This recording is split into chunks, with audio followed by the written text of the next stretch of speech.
Buenos días a todos. Vamos al capítulo 26 de Mateo. Hoy vamos a ver lo que nos queda de este largo e intenso capítulo. Vamos a ver desde el versículo 57 hasta el 75. Yo espero que lo vamos leyendo en casa, lo vamos siguiendo.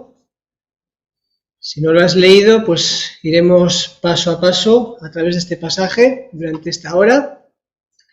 Pero sí que me gustaría leer otro pasaje.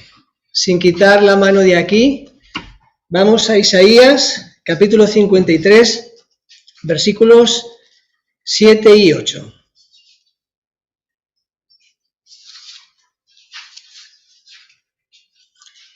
Lo leeremos y oraremos.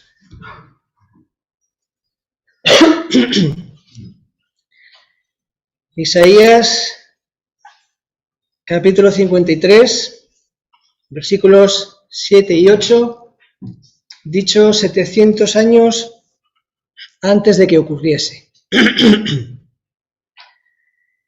Angustiado él y afligido, no abrió su boca. Como cordero fue llevado al matadero, y como oveja delante de sus trasquiladores, enmudeció y no abrió su boca. Por cárcel y por juicio fue quitado, y su generación, ¿quién la contará? Porque fue cortado de la tierra de los vivientes, y por la rebelión de mi pueblo fue herido. Vamos a orar. Pues Padre, te damos las gracias por este tiempo que nos has permitido reunirnos en el nombre de tu Hijo y para considerar a tu Hijo y para considerar tu trato, tu designio y todo lo que aquí sucedió. Queremos que nos ayudes, necesitamos de tu obra, de la labor del Espíritu Santo para iluminar nuestro rostro, nuestro entendimiento y todo nuestro ser. Queremos apreciar más al Hijo y por medio del Hijo apreciarte a ti y honrar a un Dios como tú. Pues guíanos en esta mañana, bendícenos y todo para tu gloria y para la gloria del Señor Jesucristo, en su nombre. Amén. Pues estamos ante la noche más larga. La más larga y la más oscura, en especial para dos personas, para el Señor y para Pedro. Es la noche en que se cumplió el pasaje que acabamos de leer, Isaías 53, de los versículos del 7 al 8. La noche más larga, la noche más oscura, pero en medio de tanta oscuridad salió mucha luz. Y vamos a considerar este pasaje pues con la ayuda del Señor para ver esa luz que resplandece del Señor para nosotros y tratar de apreciarle un poco más o un mucho más y que eso pues afecte a nuestras vidas. Así que vamos a considerar este pasaje. Está en los 4 evangelios, eso es muy importante. Desde que al Señor lo arrestan, prácticamente todo sale en los 4 evangelios, solo que un evangelista se fija en un detalle, otro en otro detalle. Este pasaje está en los 4 evangelios. Lo que en esa noche sucedió es muy importante. Dios quiere que nos fijemos en lo que allí sucedió. Así que vamos a considerarlo.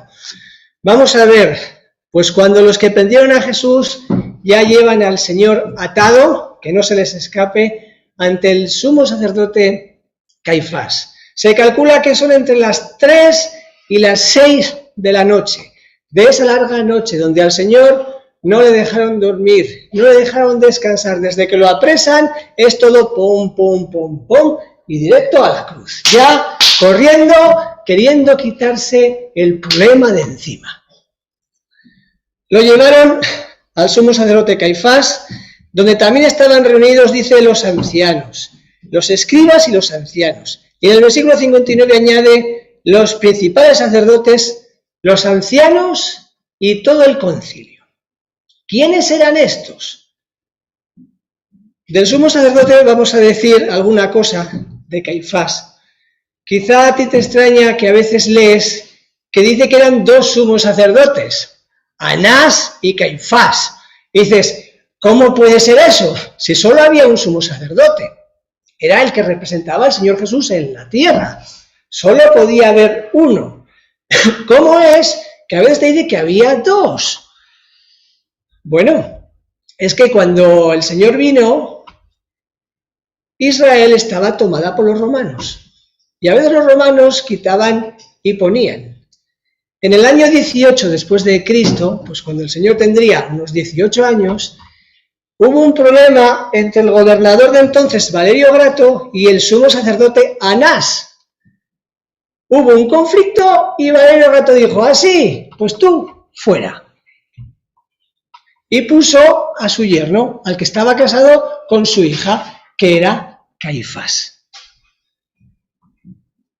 Entonces, para los judíos, para muchos de ellos, dice, no, el sumo sacerdote es Anás. Pero para los romanos, el sumo sacerdote es Caifás. De hecho, en el Evangelio de Juan, cuando arrestan al Señor, dice que primero lo llevan a Anás. ¿Por qué? Porque para muchos él era el sumo sacerdote. Y él era el primero que tenía que dar el veredicto, que luego lo pasó a Caifás. Y ya lo que dijo Anás, ya sabes lo que dijo Caifás después. Anás era la voz de la experiencia. Anás era el maduro. Quizá ahora en España, teniendo la condición que tenemos ahora con el rey, nos ayuda un poco a entenderlo, un poco se puede comparar. Tenemos un rey Juan Carlos que se retira y le sustituye el rey Felipe VI, que es el hijo, pero el rey Juan Carlos todavía está vivo.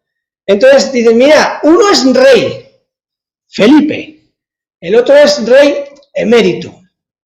Entonces, más o menos había esa disyuntiva cuando arrestan al Señor.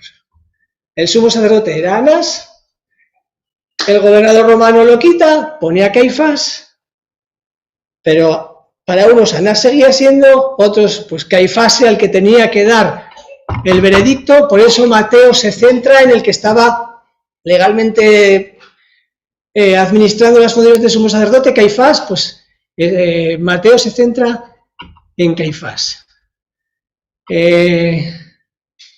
Da igual para quién fuera unos u otros, la cosa es que los dos dicen el mismo veredicto. El Señor, culpable.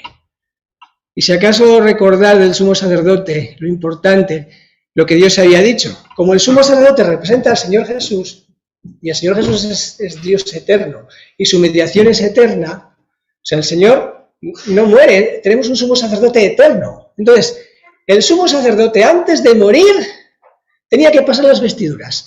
No podía morir con el traje puesto de sumo sacerdote, porque rompía lo que eso representaba. De hecho, Aarón, pues antes de morir, pasa el vestido a su hijo, y el hijo, y así sucesivamente. Y Anás, pues antes de aquí destituido, pues pasa el vestido al sumo sacerdote, a Caifás. Caifás era el que llevaba ese vestido hermoso de colores, con el azul que recordaba al Señor Jesús que venía del cielo, con el blanco que recordaba al Señor Jesús su vida justa, perfecta, limpia, con el púrpura que recordaba que el Señor Jesús es el Rey de los cielos que vino a hacerse hombre por ti, con el granate, ese color que recuerda al rojo de la sangre que venía a dar su vida por ti. Este vestido lo llevaba Caifás. Y un evangelista dice, y Caifás, Juan dice, es el que dijo cuando, después de resucitar el Señor a Lázaro, que ya ese milagro fue la gota que colmó el vaso, y que se reunieron estos del Sanedrín, estos diciendo, ¿qué vamos a hacer? Porque es que hace tantas cosas que los romanos se nos van a echar encima y nos van a matar, porque la que va a organizar Jesús. Y fue Caifás quien dijo, ¿no sabéis lo que estáis diciendo? Es muy fácil, nos cargamos a Jesús. Nos conviene que muera Él antes que moramos todos. y profetizó la muerte del Señor. Lo que pasa es que la profetizó en un tono distinto al que tenía que haberlo profetizado. No como reconociendo que el Señor tenía que morir, sino como quitando al estorbo de delante. Así que en cuanto a Caifás, que va a estar delante del Señor y quien va a dar el veredicto de qué hacer con el Señor Jesús, pues podemos ver esto. Y de los otros, ¿qué podemos decir? Del concilio que dice aquí, que en griego es Sunedrión, o sea, Sanedrín, que los judíos lo sacaban de Números 11:16, cuando Dios dice a Moisés, cógete a 70 hombres sabios, 70 ancianos que te ayuden a tomar decisiones y te ayuden en tu labor que tienes delante del pueblo. El Sanedrín constaba de 71 hombres, yo entiendo que eran los 70 más el sumo sacerdote. Eran los principales sacerdotes, los sacerdotes eran 24 grupos que se turnaban para administrar en el templo a lo largo del año, pues las 24 cabezas, ahí estaban, los escribas que conocían las escrituras, ahí estaban, los ancianos que tenían la voz de la madurez y la experiencia, ahí estaban, era el Tribunal Supremo. Como en España también hay jueces por todo el territorio español, pero luego hay un Tribunal Supremo, que ese es el que decide según qué cosas que afectan a la nación, importantes, que vinculan todo. El Sanedrín, los que se reúnen aquí ahora, con el Señor delante, eran estos. O sea, no es un juicio cualquiera, es el sumo sacerdote, el líder religioso espiritual, y el Sanedrín, el Tribunal Supremo. Lo que deciden no es cualquier cosa.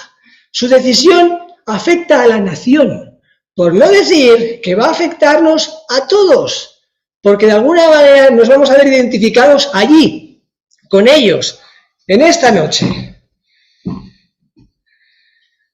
Lo que tenemos, en resumen, en esta noche, aquí, es el juicio religioso al Señor.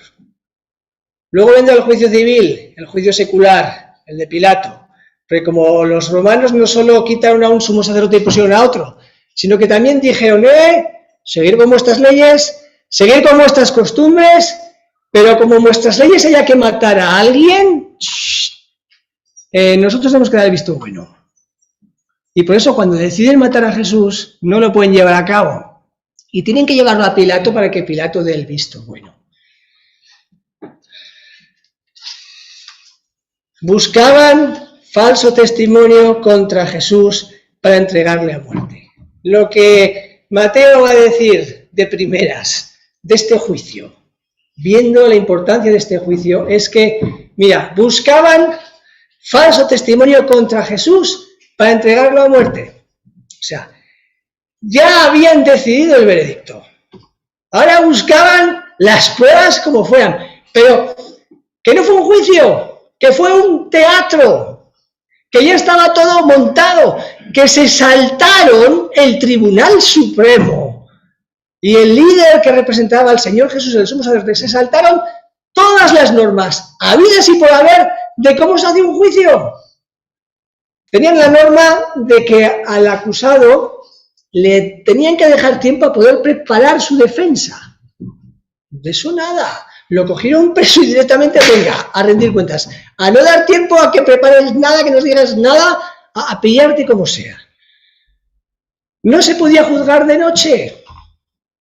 Hacer un juicio de noche era como hacer un juicio a escondidas, como un juicio oculto, para que no se enterase el pueblo ni nadie, y así nosotros nos lo guisamos, nosotros nos lo comemos. No se podía hacer en días de fiesta. Fíjate qué día escogieron, en la misma Pascua. La fiesta más importante donde se sacrifica el cordero. No se podía sobornar a testigos. O sea, los mismos jueces buscando sobornos allí con los testigos para ver que coincidiesen en lo mismo. No se podía emitir la sentencia, sobre todo si era de muerte, hasta pasado un día después. Tenían que pasar 24 horas.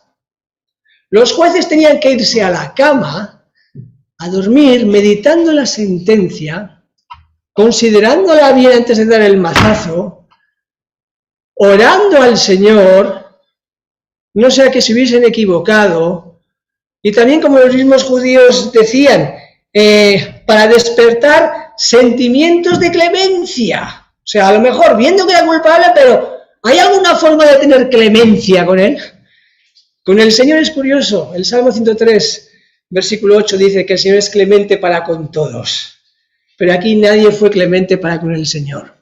Y desde aquí, todo lo que es la cruz, no ves ni un solo acto de clemencia con el Señor. En la cruz, con la sed que daba la cruz, le daban vinagre a beber.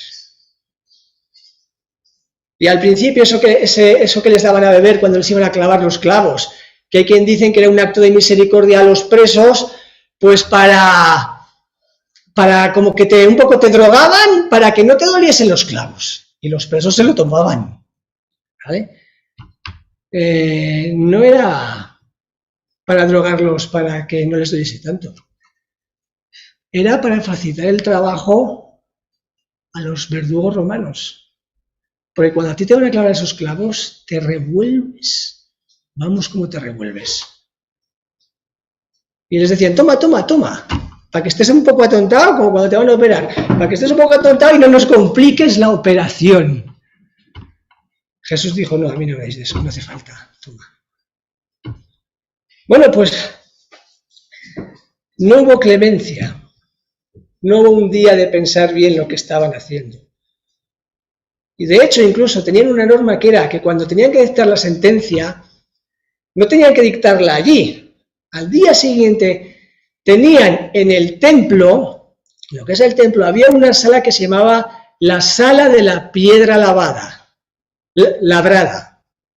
Era una sala de piedra labrada, tallada, donde allí emitían el veredicto, donde allí decían que era culpable. Y esa sala estaba en uno de los habitáculos del templo, como para decir, esta decisión, esta sentencia, la hemos tomado delante de Dios, en el temor de Dios.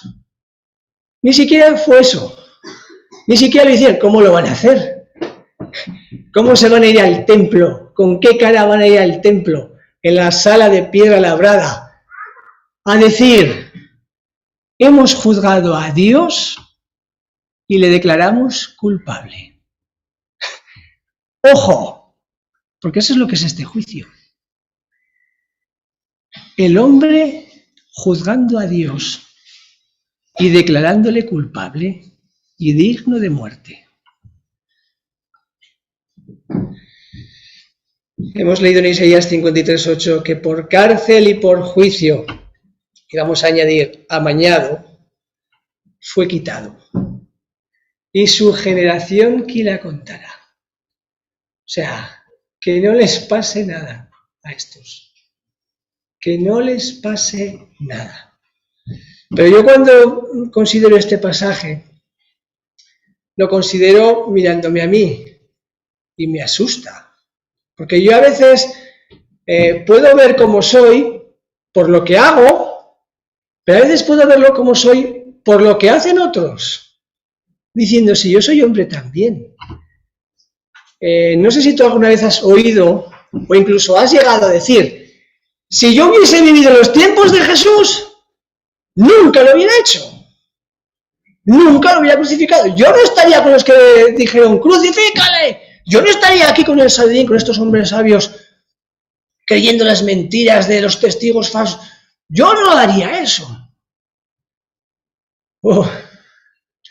Ojo, yo creo que sí, y que sería de los que estaría en primera fila acusando al Señor. Que es muy fácil que se nos, incluso manejarnos, de hecho hoy en día está un tema candente en los medios de comunicación, cómo pueden manejarte y llevarte a una opinión o a otra. Yo estoy convencido de que yo estaría allí, que soy malo, que soy pecador. De hecho, lo hemos oído, el pueblo judío Este es el juicio del pueblo judío al Señor. El pueblo judío es la muestra de la humanidad. O sea, el pueblo judío se cree que es mejor porque Dios lo tomó aparte. Es que Dios nos puso aparte porque somos mejores. ¡No! Lo que Dios hizo fue como el químico que tiene una muestra, quiere analizar lo que aquí hay y no analiza todo. Coge un poco, lo pone aparte y dice, a ver cómo reacciona. Y lo que aquí pasa es lo que hay aquí. Lo de aquí no dice, pero eso ha sido lo que ha sacado, yo no. Yo sí. Estoy asustado, temblando de cómo soy. A mis hijos de pequeños les decía, tú cuando te levantes por la mañana, lo primero ahora, Señor, se levanta la bestia. O sea, pongo el pie en el suelo y tengo que estar asustado de mí mismo, Señor, que me doy miedo, que no sé lo que va a pasar este día, no sé cómo voy a reaccionar. Yo quiero portarme bien, yo quiero seguirte, pero estoy horrorizado de mi maldad.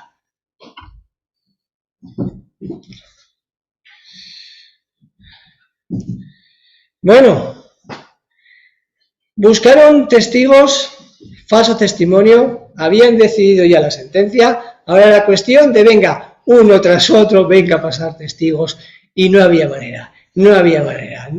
¿Qué vas a hallar contra el Señor Jesús? Pero dice que al final hubo dos que coincidieron, ¿Qué dijeron? Versículo 61, es que este dijo, puedo derribar el templo de Dios y en 3 días reedificarlo.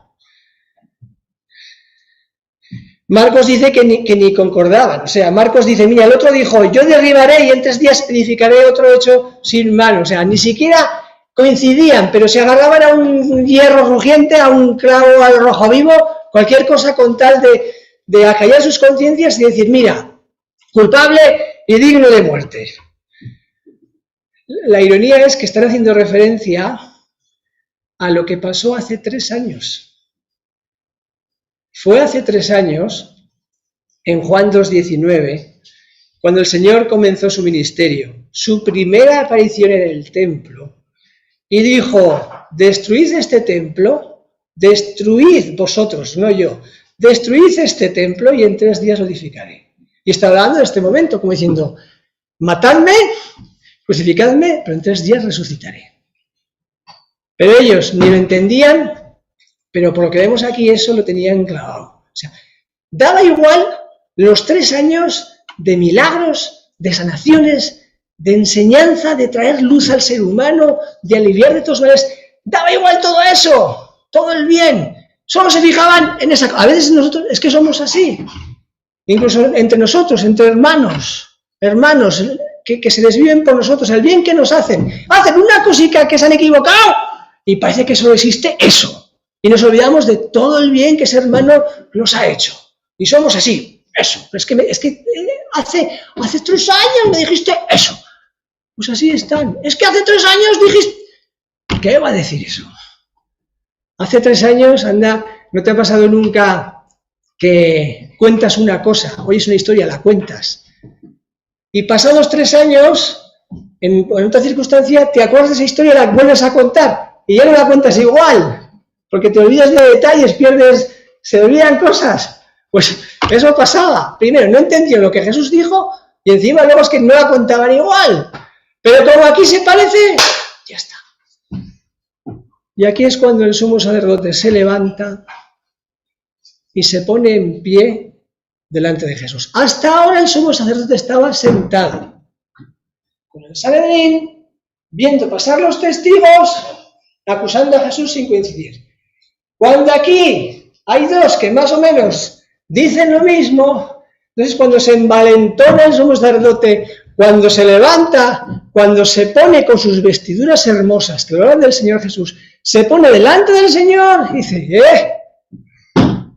¿y esto qué han dicho qué? ¿Qué dices de esto? Tú dices que eres quien eres, dices que eres el Mesías, dices que vienes de Dios y por otro lado vas diciendo que tú vas a destruir lo que Dios ha mandado construir. Hemos pillado.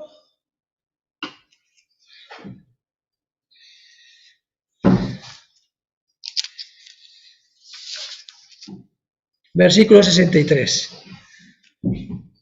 Lo que va a decir ahora Mateo, donde se fijan solo Mateo y Marcos. No lo dice ni Lucas ni Juan. Mateo está pensando en Isaías 53, del 7 al 8. Mejor dicho, el Espíritu Santo nos está llevando a ello.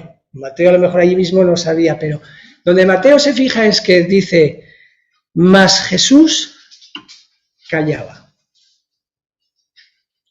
Mas Jesús callaba. En medio de semejante farsa, en medio de semejante teatro, Jesús callaba. Y el sumo sacerdote se tenía que haber maravillado, pero estaba obcecado. Fíjate, Pilato. Cuando llevan luego a Pilato, al Señor a Pilato, el Señor también calla. Y dice que Pilato se maravilló. ¿Por qué se maravilló Pilato? Pilato no era tonto. A veces en las películas pintan a Pilato como un tonto, hacía lo que decía la gente. Pilato estaba donde estaba porque era muy listo, era muy inteligente, era también cruel, era malo, era duro. Al final acabó deportado a las Galias. Pilato, cuando vinieron los judíos con el Señor, dice que los caló a la primera. Dijo que sabía que los habían traído por envidia. O sea, de tonto nada. Pilato era el que decidía si ibas a la muerte o no. Pilato había mandado a gente a la muerte así. Y Pilato sabía cuando el que tenía delante si era inocente o culpable. ¿Sabes cómo lo sabía? Solo por la reacción, solo por decir culpable. ¿Cómo reaccionaba? Solo entre los acusadores. ¿Cómo reaccionaba? El inocente no calla. El inocente se revuelve, el inocente saca argumentos. Que no puede ser. Es como la madre ante Salomón. Pues dale mi hijo a esta mujer, dáselo, es igual. Que es mi hijo. El inocente, cuando está en juego su vida ante semejante injusticia, no calla. Y Jesús calló. Y Pilato se maravilló. Y le entró temor.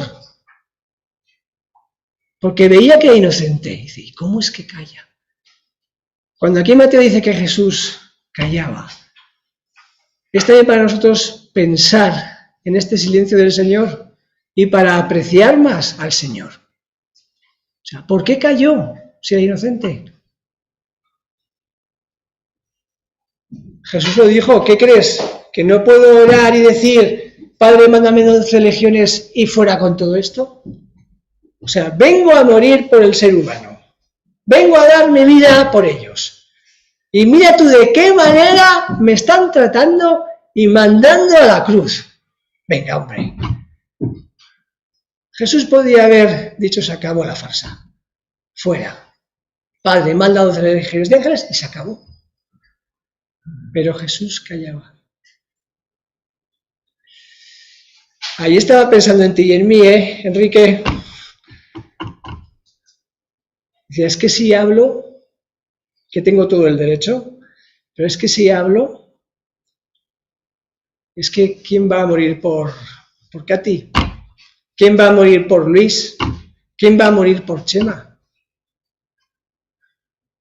Es que, aunque soy inocente, me tienen que condenar, me tengo que dejar entregar en manos de pecadores que cumplan y bajo ello, tras eso, el designio de Dios de yo cargar con tus pecados.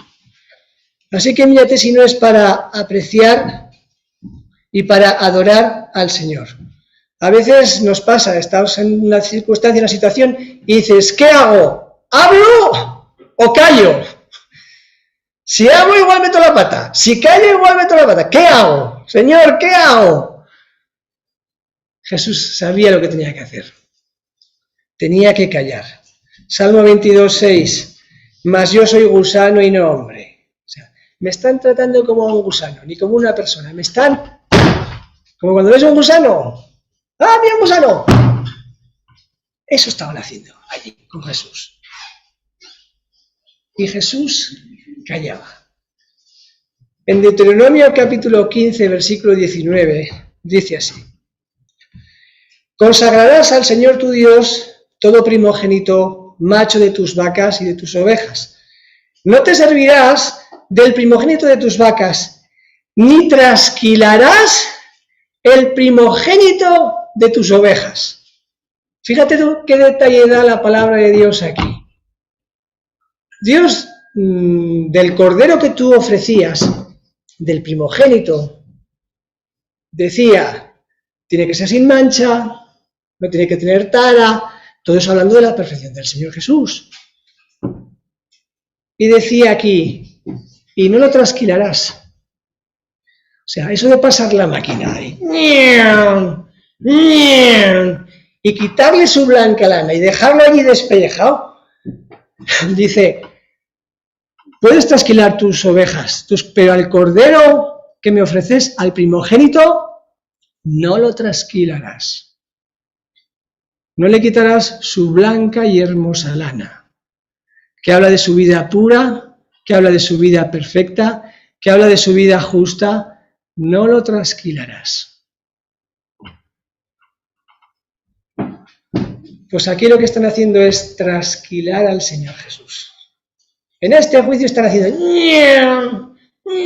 O sea, sus 3 años de vida pura, perfecta, de enseñanza, de traer luz, de milagros, de hacer bien a todos, que estaba hasta las tantas de la noche haciendo bien, no se acostaba sin terminar con el último que tenía en la puerta de la casa de Pedro, esperando ser sanado. Pues todo eso, dejando allí como un pellejico allí, trasquilado, diciendo, ¿ves? Pero si tú eres un hombre como nosotros, tu vida es igual que la nuestra, ¿tú qué vas a ser, Dios? Tú eres un hombre. Isaías 53:7, hemos leído, como oveja delante de sus trasquiladores, enmudeció y no abrió su boca. Hechos 8:32, como cordero mudo, delante del que lo trasquila, así no abrió su boca. Al pensar en esto, quiero decir que a día de hoy se sigue trasquilando a Jesús. A día de hoy se sigue trasquilando a Jesús. Se sigue diciendo que era un hombre normal. Se sigue diciendo que era fue el primer comunista. Se sigue diciendo que no hizo milagros ni bienes. Sí, su enseñanza fue buena, pero milagros no. ¿Cómo va a ser Dios, hombre? Se sigue diciendo incluso que no existió. Se sigue cogiendo la máquina y trasquilando. Pero decir que saldrán trasquilados, decir, como decía el Señor, que de toda palabra ociosa que hablen los hombres, y más en concreto acerca de mí, todo lo que tú digas de Jesús, dice, de todo eso darás cuenta. Como el Señor callaba, como el sumo sacerdote no veía, estaba obcecado, no veía, no se maravillaba de su silencio, no se preguntaba por qué guarda silencio, pues cogió y terminó diciendo, bueno, pues 63. Entonces, al ver que Jesús callaba, el sumo sacerdote le dijo, pues te conjuro por el Dios viviente que nos digas si eres tú el Cristo, el Hijo de Dios. O sea, te conjuro por el Dios viviente. O sea, te impongo juramento delante de Dios. Te pongo bajo obligación de juramento. Te exijo decir la verdad en el nombre del Señor. Cuando el sacerdote decía esto, lo basaba en el Levítico 5 o en Números 5, cuando el sumo sacerdote hacía esto, dicen que en ese momento el acusado estaba obligado a hablar. O sea, si no hablas a las buenas, a las malas. Te exijo, por quien yo soy, por quien yo represento, delante de Dios, que nos digas ahora si tú eres el Hijo del Dios viviente. si tú eres el Cristo, si tú eres de verdad Dios hecho hombre. Aquí el Señor, aunque siendo Dios, ¿quién es este para decirle a mí lo que tengo que hacer? Pero aquí el Señor pues se sometió y habló. Y le dijo, tú lo has dicho. O sea, así es. Eso es. Exactamente tal y como tú has dicho. Soy justo lo que acabas de decir. Cuando el Señor dice, tú lo has dicho, era la forma judía de decir, así es. O sea, así es. Ni más ni menos. Es más, te voy a decir, voy a añadir, que veréis al Hijo del Hombre en gloria, a la diestra de Dios, o sea, lleno de gloria, de poder, o sea, no solo me vas a ver aquí, me vas a ver un día allí. Tú ahora estás viendo, como dice aquí, al Hijo del Hombre, pero un día vas a ver al Hijo del Hombre, a este que se hizo hombre, en el poder de Dios. Lo vas a ver como Dios, sin lugar a dudas. Y estas palabras que el Señor le dice al sumo sacerdote, donde el Señor, ante este conjuro, dice, sí, es lo que tú dices, efectivamente, el Hijo del Hombre, soy quien tú dices, pero un día me vas a ver en el poder de Dios y tú vas a estar delante mío.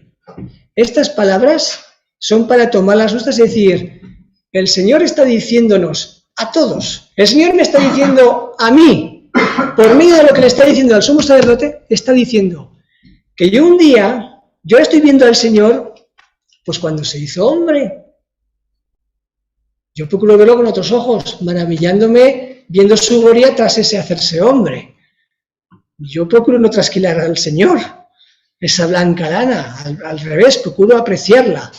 Pero está diciendo que si tú para ti Jesús es un hombre normal, corriente, alguien sí, un hombre bueno que pasó, pero que pasó, Jesús está diciendo que es que un día lo vas a volver a ver. Y no lo vas a ver como lo ves aquí. Como Él es Dios, que un día se hizo hombre, pues un día lo vas a ver en toda su gloria y en todo su esplendor. Y que así como el sumo sacerdote, aquí estaba Él, envalentonado, juzgando a Dios. El Señor está diciendo, pero es que un día, Caifás, acuérdate, un día va a ser al revés. Yo te voy a juzgar a ti. Y te voy a juzgar a ti entre todo lo que Caifás haría en su vida. Lo que destaca de Caifás es que te voy a juzgar a ti por lo que tú has hecho con mi persona. El juicio del Señor Jesús a todo ser humano, en resumen, va a ser de lo que tú has hecho en esta vida con Jesús. ¿Está? Los pecados que vas a cometer por los que Dios te va a juzgar no es más que un resumen de que esos pecados es porque tú has tomado una decisión respecto a Jesús. Y este encuentro que tú ves aquí del Señor Jesús con el sumo sacerdote, el Sanedrín está alrededor, pero ya como si no existiera. Ya lo tienes al Señor y al sumo sacerdote. Pues un poco es para decir, mira, que tú un día vas a estar así. Dios va a juzgar a todos los hombres. Serán millones y millones, será una fila muy larga, pero llegará un día que te tocará a ti. Y estarás tú delante de Jesús. Y te da igual los demás. Te dará igual. Es como si estarás tú y el Señor a solas. Y el juicio que el Señor te hará será en función del juicio que tú en esta vida has tenido para con el Señor. Tú decides, tú juzgas qué hacer con el Señor. Si quieres que sea el Señor de tu vida o no. Si para ti Jesús es el Señor o para ti Jesús es otra cosa, pues eso será el juicio. Entonces, lo que yo veo aquí, este encuentro del Señor con el sumo sacerdote, yo digo, es que yo un día voy a estar delante del Señor cara a cara. Y el juicio va a ser delante del Señor, ya no el Hijo del Hombre trasquilado. No, no. El Hijo del Hombre glorificado por lo que hizo, siendo Dios que se hizo hombre por mí. Y yo allí juzgado por lo que yo he hecho con Jesús en mi vida. Y por cómo he servido al Señor y por cómo he vivido para Él. Aunque incluso como creyente. Es decir, ¿cómo he vivido para el Señor? ¿Hasta qué punto he dejado que el Señor sea el Señor de mi vida? ¿Ha sido el Señor de mi vida al 100%? ¿O ha sido al 90%? ¿O ha sido al 60%? ¿O ha sido al 30%? Yo creo que cuanto más alto esté el nivel, mejor será ese encuentro con el Señor. Con el Hijo del Hombre, entonces, en todo poder y en toda su gloria. El sumo sacerdote sigue obcecado, versículo 65. Después de oír lo que el Señor le dice, él no lo ve como lo estamos viendo ahora, y él lo que hace es entonces se vuelve a los demás, ¿habéis oído lo que ha dicho? ¿Habéis visto qué burrada acaba de decir? ¿Que él me va a juzgar a mí? ¿Que existe el cielo y el infierno? ¿Y que vas a rendir cuentas delante de Dios? ¿Has visto qué burrada? ¡Es reo de muerte! ¿Habéis oído la blasfemia? 2 veces lo dice el versículo. Menuda blasfemia que acaba de decir. ¿Qué más pruebas tenemos de testigos? Además que estos 2 testigos ni nosotros mismos nos lo creíamos. O sea, ni nos lo creíamos. Eso no se lo cree nadie. Pero es que él acaba de decir ahora esta burrada. Se acaba de proclamar Dios delante del que representa a Dios. Ya está. Se acabó. Digno de muerte. Hay un detalle muy importante cuando el sumo sacerdote dice esto. Mira lo que dice el versículo 65. Dice que entonces el sumo sacerdote rasgó sus vestiduras. O sea, cuando él dijo ha blasfemado, rasgó sus vestiduras. Mira, vamos a ir a Éxodo capítulo 28. Vamos a mirar esta cita. Éxodo capítulo 28. Y vamos a ver una peculiaridad del vestido del sumo sacerdote. Éxodo 28 del 31 al 32.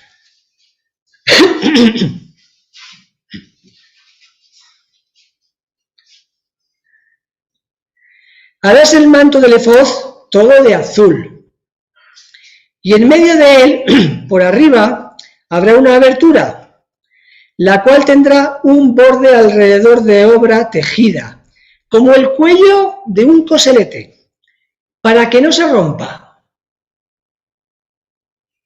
O sea, el manto del efod, el que era azul, el que hablaba de que venía del cielo, del Dios eterno, decía, ese cuello, esa abertura por donde mete la cabeza el sacerdote, ese cuello lo quiero reforzado.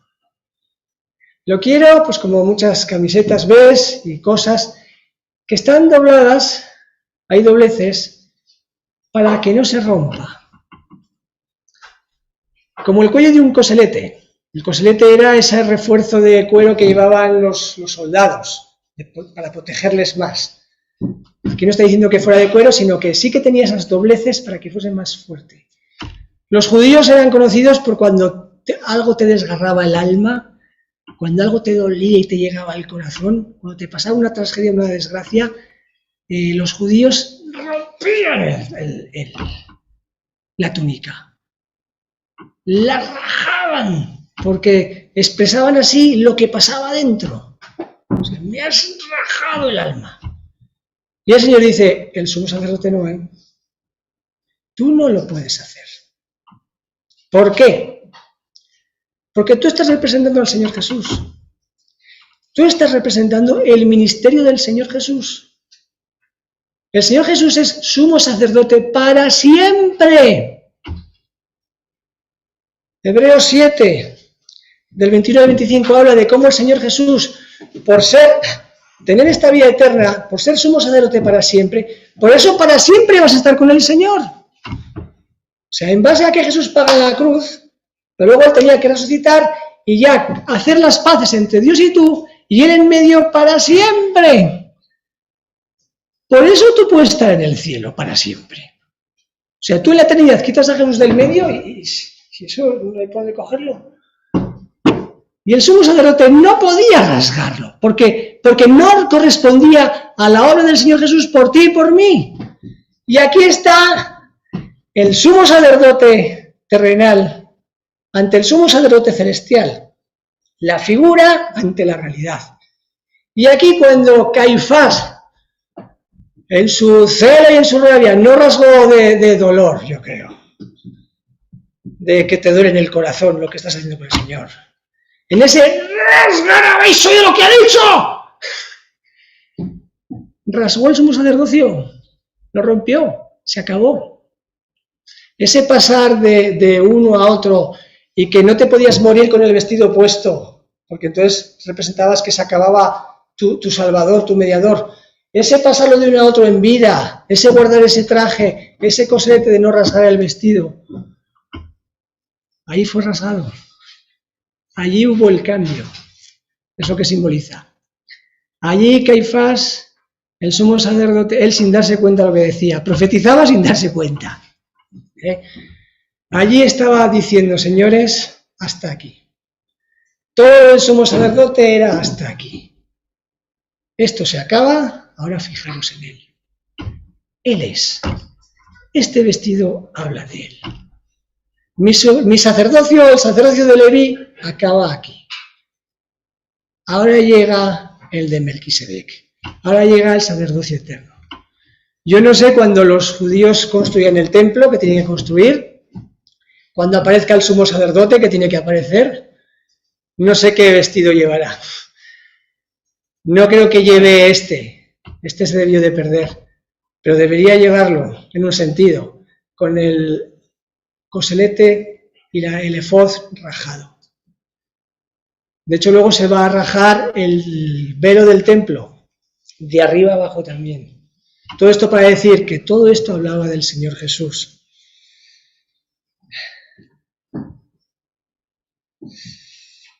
Versículo 66 dice, ¿qué os parece? Es reo de muerte.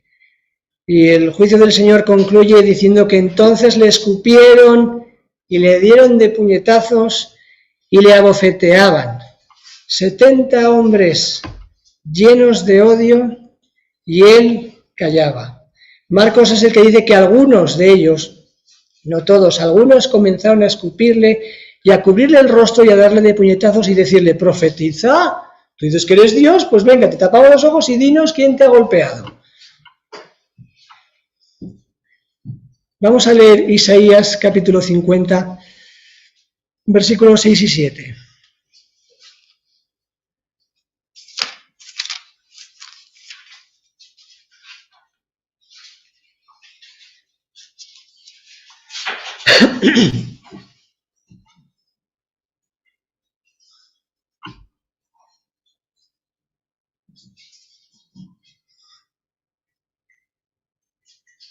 Di mi cuerpo a los heridores y mis mejillas a los que me mesaban la barba, me tiraban de la barba.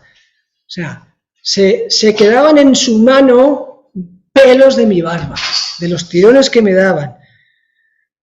No escondí mi rostro de injurias y disputos, porque Jehová el Señor me ayudará. Por tanto, no me avergoncé. Por eso puse mi rostro como un pedernal, y sé que no seré avergonzado. Quizá cuando tú y yo padezcamos por el Señor, podemos pensar en esto, decir, el Señor padeció antes por mí y nos avergonzó. Y pasar vergüenza por sufrir por el Señor, mira lo que hizo antes por mí. Entonces, de esta manera, esa pregunta que el sumo sacerdote dice, ¿qué os parece lo que estáis viendo? Yo para mí destaca en este pasaje. Y ya no veo esa pregunta diciéndole al sumo sacerdote, al Sanedrín, ¿qué os parece? Sino que veo al Espíritu Santo, veo al Señor, haciéndonos esa pregunta a nosotros, a ti y a mí. ¿Qué os parece lo que acabáis de escuchar?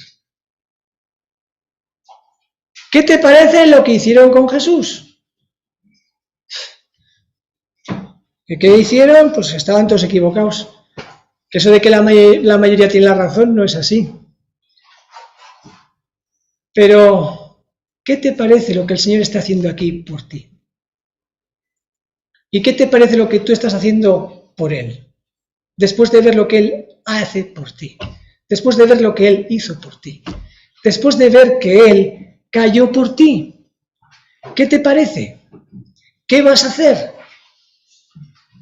Porque podía haber hablado.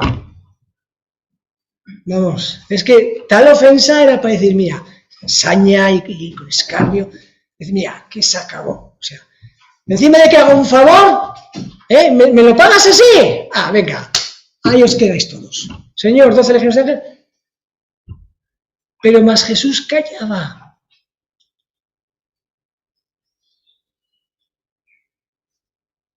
Y cuando el sumo sacerdote le conjura, él podría haber dicho, mira, aunque sea el sumo sacerdote, yo soy Dios. Yo puedo decidir si hablar o callar. Y decidió hablar. Y dijo, sí, es lo que tú dices. Jesús decidió hablar, decir, tienes la razón, sabiendo lo que eso suponía. Como es Dios, en Getsemaní ya solo de pensar lo que le venía encima, ya sudó como grandes gotas de sangre. O sea, sabía lo que le venía. Jesús sabía que si hablaba y no callaba, en este sentido de decir, tienes la razón, ya estaba la sentencia. Y habló, y dijo, yo soy. ¿Y por qué dijo yo soy? Que es verdad.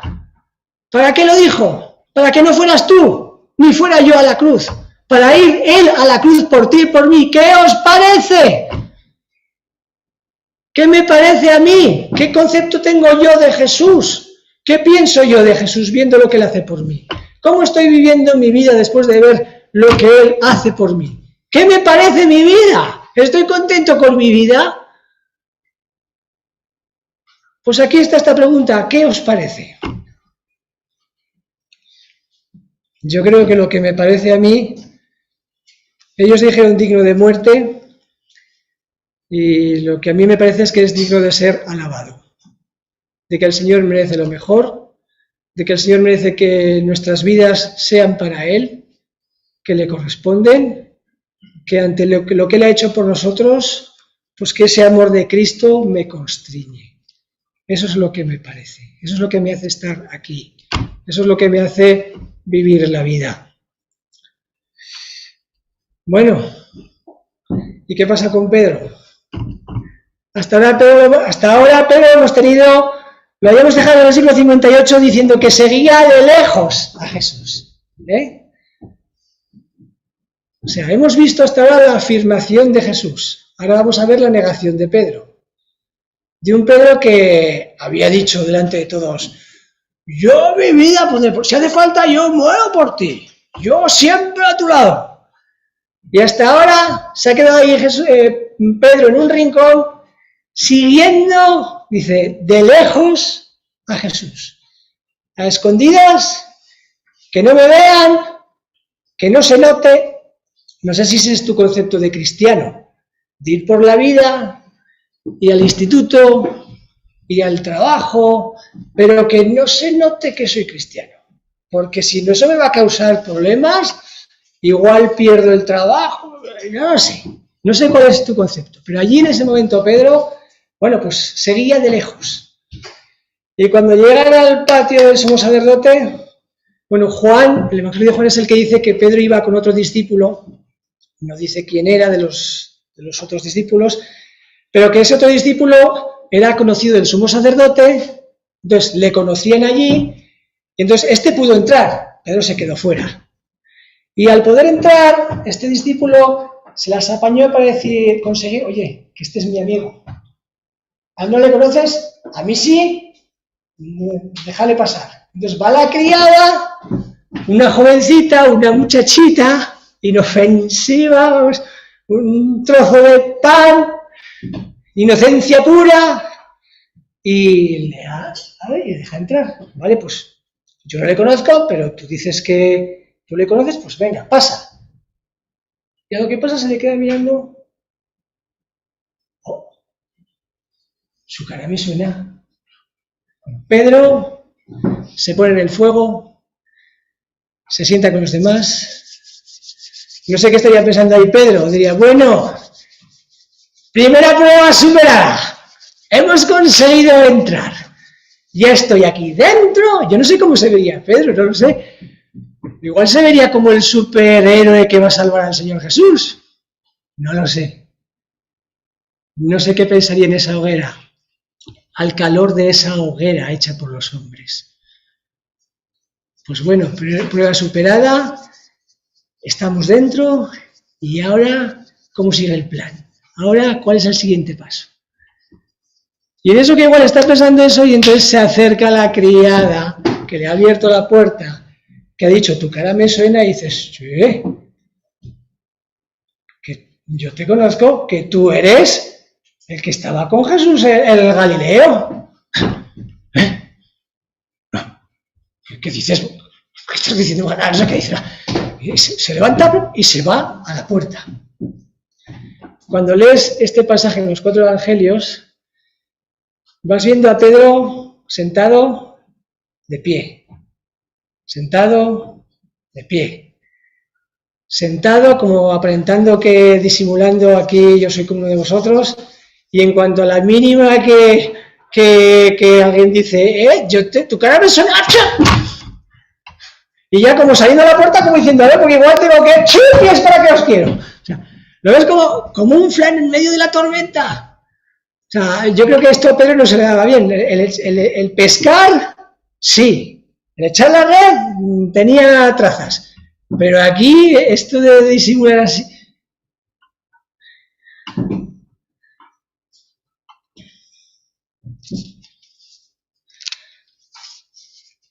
Marcos 14:68 dice que cuando Pedro salió a la puerta, en ese momento cantó por primera vez el gallo.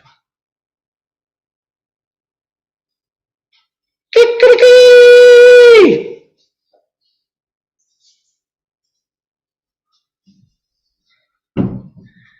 ¿Cómo sonaría ese kikiriki para Pedro? El animal que Dios creó para despertar al hombre. El animal que iba a anunciar el día en el que el Señor iba a ser crucificado. El animal que Dios ahora iba a usar para despertar a Pedro en cuanto a una realidad espiritual, que era, Pedro, aunque tú quieres, no puedes. El gallo. Dicen que en Proverbios 30, cuando habla de animales de hermoso andar y de cosas de hermoso andar, dicen que cuando ya habla del ceñido de lomos, que el ceñido de lomos es el gallo. Eso es lo que dicen. El gallo que es de hermoso andar, porque el gallo saca pecho y se pavonea ahí, delante de las gallinas. Aquí estoy yo. No sé. Yo a Pedro cuando, él con toda una intención y todo buen corazón del mundo, pero cuando delante de los demás dice, Señor, Señor, mi vida la pondré por ti. Yo no sé con yo, ¿qué hago falta? ¡Kikiriki! ¡Gallina, gallina!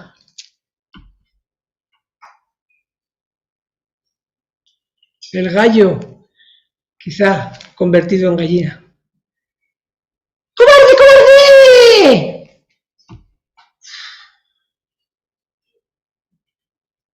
¿Qué pasaría por la mente de Pedro cuando oyó eso? Bueno, volvió adentro. Volvió al fuego. Yo no sé si Pedro pensó, de gallina nada.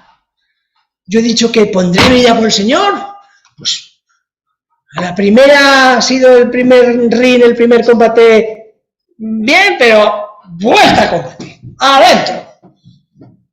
Y cuando vuelve, aparece otra criada, dice aquí, jovencita, inocente, que tendría 16 años, una muchachita, no es el sumo sacerdote con sus vestiduras. Y el Señor afirmó y no negó, afirmó. Es una muchachita, pero sin el Señor hasta delante de una muchachita no tienes fuerzas ni para nada. Y aparece otra vez la joven, que sí, que es él, que yo lo he visto con Jesús el Nazareno, que sí. ¿Y qué hace Pedro en este segundo combate? Pues la lía más gorda. Porque dice que en el versículo 72 dice que esta vez negó otra vez, pero con juramento. O sea, añadió, en la primera vez negó, ahora negó con juramento. O sea, es un contraste, Pedro con esta criada es un contraste con el sumo sacerdote con el Señor. El sumo sacerdote conjuró por Dios al Señor. Pedro no conjuró, él no era el sumo sacerdote, él no podía conjurar, pero sí juró. ¿Por quién juró? No sé. El sumo sacerdote dijo, te conjuro por el Dios viviente. Igual Pedro dijo, te juro por el Dios viviente que no lo conozco de nada, este hombre. Que no sé de qué me hablas, te lo juro por Dios. Que somos así. Cuando queremos algo, o lo juraría o por Israel o por el templo, no sé por lo que no, lo juró. Pero esta vez lo juró. Que no conozco de nada a este hombre. Pasada una hora después, dice la Escritura, seguían, ya era la comidilla de la hoguera, era, no es. Y uno salta, que sí que es, pero no es su acento, que no se puede esconder, que es Galileo, de pura cepa. Y él la rematadora fe cuando dice que es que salió allí un criado del sumo sacerdote, que era pariente de Malco, de al que Pedro le cortó la oreja. Que ese hombre que sí, pero si tú le cortaste la oreja a mi primo. El pariente que fuera. Que tú le... Mira, cuando dijo eso, ahí ya Pedro ya, pis, ¿para qué os quiero? Y aquí volvió a negar la tercera vez. Pero en el negar de Pedro hay una escala, hay un avance, hay un proceso. La primera vez negó, tal cual. Que me dices, mujer, haciéndose el disimula, ¿no? Yo no le conozco de nada. Pero por si acaso me voy a la puerta, no sé a qué, te vas a ir por patas. En la segunda vez, lo negó con juramento. Juraría por el Dios viviente, por quien fuera, que no. Y en esta tercera vez, que ya se vio pillado, dice que negó con juramento y con maldición, o sea, con tacos, con palabrotas. El Pedro, rudo Pedro pescador, no solo dicen palabrotas y tacos los que van con las caballerías al campo, allí con las mulas, ¡venga! Y a base de juramentos para que tiren las mulas. También los pescadores en el mar, también para dárselas de hombre. Cuanto más juramento más gordo, más hombre soy. Y a veces, incluso tú ahora lo oyes, yo en el trabajo lo oigo. Hay, por ejemplo, una persona que cuando tú discutes con ella, aunque ella no tenga la razón, pero cuando se harta, ¿por qué no quiere darte la razón a ti? Cuando se harta, echa un juramento, ¡me acaba! Como diciendo, se acabó toda discusión. Y parece que cuando tú dices ese juramento y alzas la voz más que nadie, es porque tú tienes razón y por eso tienes derecho a hacer hablar así y se acabó. Y Pedro lo que dice, lo que hace en esta tercera negación es eso, que no conozco al hombre.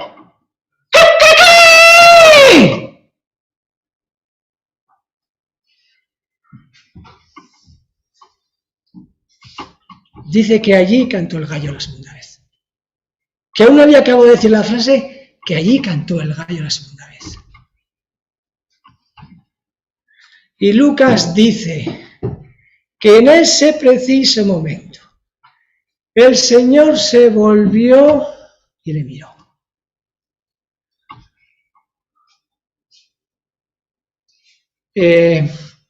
Mateo narra primero el Señor ante el sumo sacerdote, luego la negación de Pedro, porque lo importante es el encuentro del sumo sacerdote con el Señor.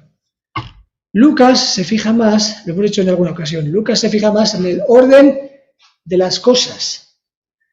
Lucas dice más, da a entender más, que primero fue la negación de Pedro. Pedro en la hoguera, Pedro calentándose, al Señor no le dejaba ni calentarse, esperando a que el concilio allí dijera, pasa. Cuando Pedro niega por tercera vez al Señor, con juramentos y con palabrotas y con tacos, y cuando sus últimas palabras son, no conozco a este hombre de quien habláis, en ese momento se volvió el Señor y le miró. Y Pedro se quedó mirando al Señor. No sé cuánto tiempo aguantaría Pedro esa mirada, pero que se le clavó. A Pedro no le dolió, aunque le dolió, los juramentos, lo que diría, vete a saber, no lo sé. A Pedro lo que le dolió fue esa mirada. Que fue la última vez que vio al Señor, porque después ya el Señor se lo llevan para adentro, lo juzgan, lo crucifican y muere. Después de 3 años con él, de solo recibir bien, de solo ver el bien que el Señor hacía, Pedro le niega. Sus últimas palabras delante del Señor es, no conozco a este, no sé de qué me habláis, no le conozco de nada. Y con eso se acabó. Pero el Señor se le quedó mirando como diciendo, Pedro, te lo dije. Pedro, te lo dije, te avisé.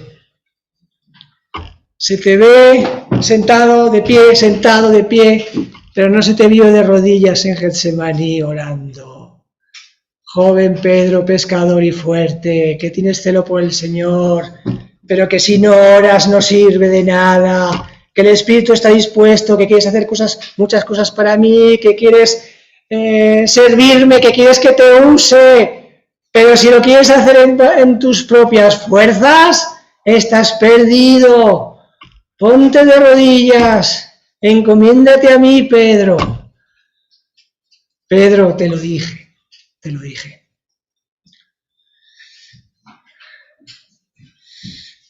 Versículo 75, que entonces Pedro se acordó de las palabras de Jesús, que le había dicho, antes que cante el gallo, me negarás 3 veces. Y saliendo fuera, lloró amargamente. A diferencia de Judas, que se ahorcó, esto es totalmente distinto. Él lloró amargamente, todo un hombre llorando como un niño, el gallo que se comportó como una gallina, el que iba a dar su vida por Jesús, acobardado ante una simple criada, negando al Señor no solo ni 1 ni 2 veces, sino hasta 3 veces, en el plazo de 1 hora, llorando amargamente. El gallo está para decirnos desde muy temprano que no estás andando bien. El gallo está para decirnos que lo intentes las veces que lo intentes, no puedes. El precio de la cruz es muy alto, no puedes tú, tiene que ser Él. A la cruz tiene que ir Él por ti. Tú no puedes pagar tu salvación. Y servir al Señor, sin Él no puedes. El gallo está para decirnos que aunque quieras cambiar tu vida por ti mismo, no puedes. Tienes que ir a Jesús. El gallo está para decirte que aunque quieras vivir la vida cristiana por ti mismo, no puedes. Tienes que ir a Jesús. Por la gracia de Dios, por la misericordia de Dios, este no fue el último encuentro de Pedro con Jesús. Para Pedro tuvo que ser muy duro. Fíjate, a veces lo oyes. A veces alguien de repente muere. Inesperadamente, no estaba en tus planes que iba a morir tu esposa o tu padre o tu hijo o tu hermano, no estaba en tus planes y de repente muere. ¿Y cuántas personas en ese morir lo que lamentan es,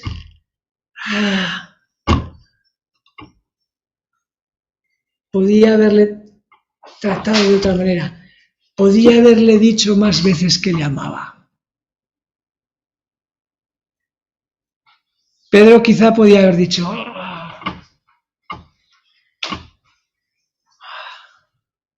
en lugar de negarle y decir que no le conocía, podía haber dicho que le amaba. Era la última vez que veía al Señor. ¿Qué remordimiento podía ser esto para Pedro? Pero el Señor en su misericordia va a preparar otro encuentro, alrededor de otro fuego, en la playa. No el fuego preparado por los hombres, el fuego que preparó el Señor. Un fuego donde dice que había brasas puestas, no un fuego ardiendo. Quizá esto refleja cómo estaba Pedro. Pedro al principio se veía joven, fuerte, mi vida por el Señor, había fuego, que está bien, el por el Señor. Había fuego, pero después de lo que sucedió en aquella larga y oscura noche, quizá lo que había en Pedro ya eran brasas. Ya estaba allí, eso a punto de apagarse.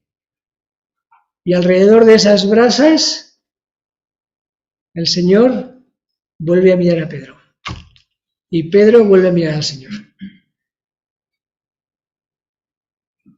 3 veces me negaste alrededor del fuego. 3 veces tuve la oportunidad de confesarme alrededor del fuego. Pedro, ¿me amas?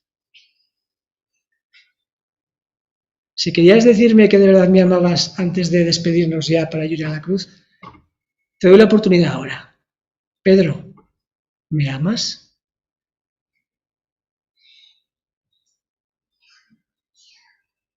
Te amo, Señor. Con mis torpezas, como sea, pero tú eres lo único que cuenta en mi vida. Tú eres lo único por lo que merece la pena vivir. No he conocido ni conoceré a nadie como tú. Ayúdame, Señor, pero yo te amo.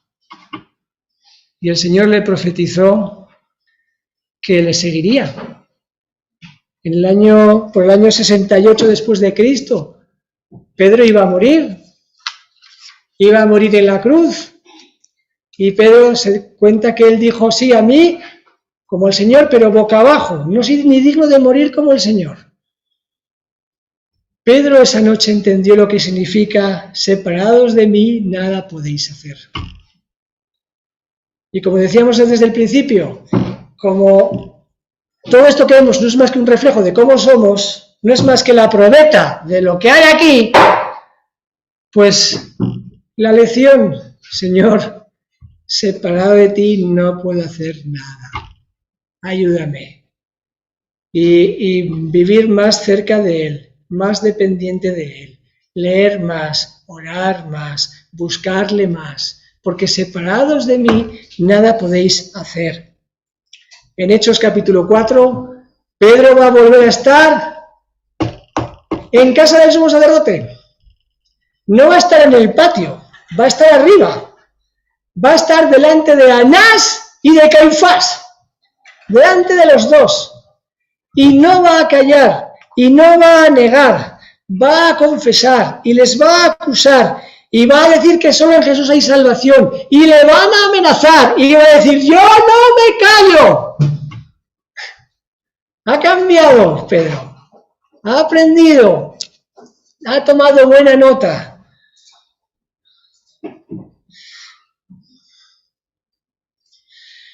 Cuando ves al Señor lo que ha hecho por ti y cómo le fallamos, a veces es para decir, salir corriendo y en un rincón donde nadie me vea, echarme a llorar. Y llorar amargamente.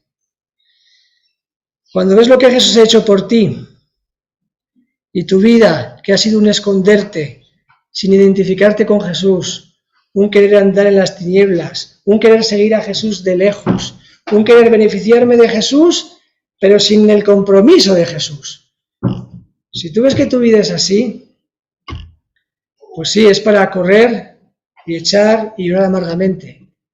Pero también es para recordar que hay una hoguera preparada por el Señor, que hay unas brasas, que si has fallado al Señor, que si te has dado cuenta que no has sido tan fiel como pensabas, que el Señor, por su misericordia, la cosa no acaba allí. Hay una hoguera, hay unas brasas, y el Señor está diciendo, ven aquí, siéntate a mi lado, vamos a volver a avivar ese fuego. Vamos a volver a avivarlo. Yo no sé si hay algún Pedro aquí en esta mañana. No sé si hay alguien que siga a Jesús de lejos. No sé si hay alguien que siga a Jesús a medias. No lo sé. No sé si eres cristiano en lo secreto, pero ni en tu instituto saben que eres cristiano, ni en tu trabajo saben que eres cristiano, porque si lo dices, te caen problemas. Y eso es tomar la cruz y seguirle. No sé si hay algún Pedro aquí en esta mañana. No sé siquiera si hay algún Pedro en el sentido de que está dolido, de que había fuego, pero ha fracasado y ha fallado, porque has querido servir al Señor con tus fuerzas. Bueno, si hay alguien así, aunque esté dolido y triste por esto, recordar que también hay una hoguera preparada para ti. Y que este estudio sea como una hoguera preparada para ti. Para decir, el Señor diciéndote, ven aquí, hay brasas, se están a punto de apagar, pero si vienes, hablamos y las vuelvo a avivar. Amén.